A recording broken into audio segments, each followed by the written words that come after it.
वक्फ तरमीमी bill 2024 के खिलाफ social democratic party of India दक्षिण कन्नड़ा जिला कमेटी की तरफ से एक ज़बरदस्त एहतजाजी मार्च किया गया।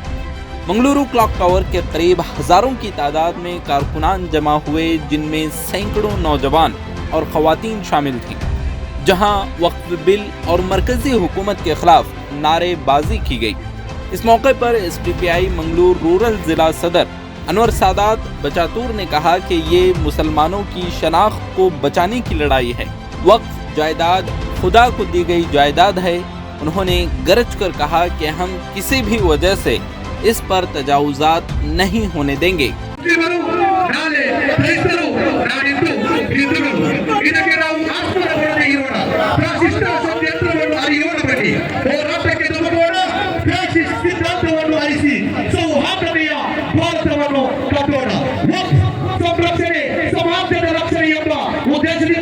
Social democratic party of India दक्षिण कन्नड़ जिला समिति वतीಯಿಂದ ಹಮ್ಮಿಕೊಂಡಂತಹ ಬೃಹತ್ ಕಾಲ್ನಡಿಗೆ ಜಾಥಾವು ಸಂವಿಧಾನ ಶಿಲ್ಪಿ ಅಂಬೇಡ್ಕರ್ ಜ್ಯೋತಿ ವೃತ್ತದಿಂದ ಆರಂಭಗೊಂಡು ಇದೀಗ ಮಂಗಳೂರಿನ ಹೃದಯ ಭಾಗವಾದಂತಹ ಕ್ಲಾಕ್ ಟವರ್ ತಲುಪಿದೆ।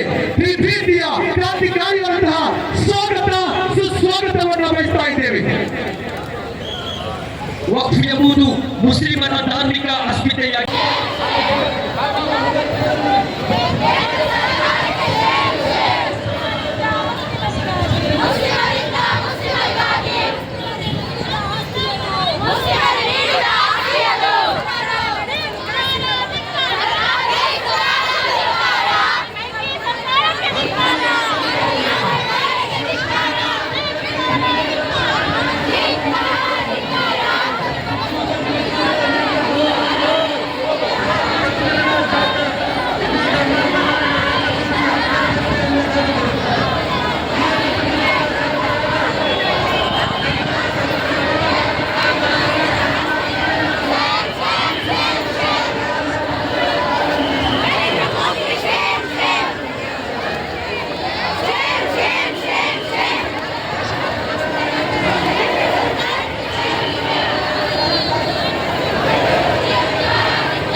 ಎಚ್ಚರಿಕೆ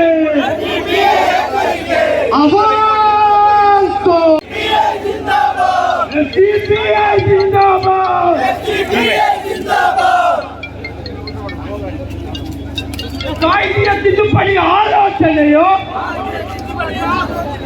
ಬಿಟ್ಟು ಬಿಡುವುದೇ ನಿಮಗೆ ಸರಿ, ಬಿಟ್ಟು ಬಿಡುವುದೇ ನಿಮಗೆ ಸರಿ, ಇಲ್ಲದೆ ಹೋದರೆ ದೇಶದಲ್ಲೇ ಬೀದಿಗಿಳಿಯುವುದು ನಮಗೆ ಸರಿ, ತಡೆಯಲು ನಿಮಗೆ ಸಾಧ್ಯವಿಲ್ಲ। ಈ ಸರ್ಕಾರ ಮಹಿಳಾ ವಿರೋಧಿಯಾಗಿದೆ, ತ್ರಿವಳಿ ತಲಾಖ್ ಬಿಲ್ ಅನ್ನು ಜಾರಿಗೆ ತಂದು ರೈತ ವಿರೋಧಿಯಾಗಿದೆ, ರೈತರ ತಿದ್ದುಪಡಿ ಕಾಯ್ದೆ ತಂದು ಕಾರ್ಮಿಕ ವಿರೋಧಿಯಾಗಿದೆ। ನೀವು ನೈತಿಕ ಜಾತ್ಯತೀತವಾದಿಗಳು ಆಗಿದ್ದೀರಿ ಎಂದಾಗಿದ್ರೆ ಈ ವಕ್ಫ್ ಮಸೂದೆಯನ್ನು ಜಾರಿಗೆ ತರುವುದಿಲ್ಲ ಎನ್ನುವಂತಹ ಒಂದು ನಿರ್ಣಯವನ್ನು ನೀವು ಕೈಗೊಳ್ಳಿ। ಇದು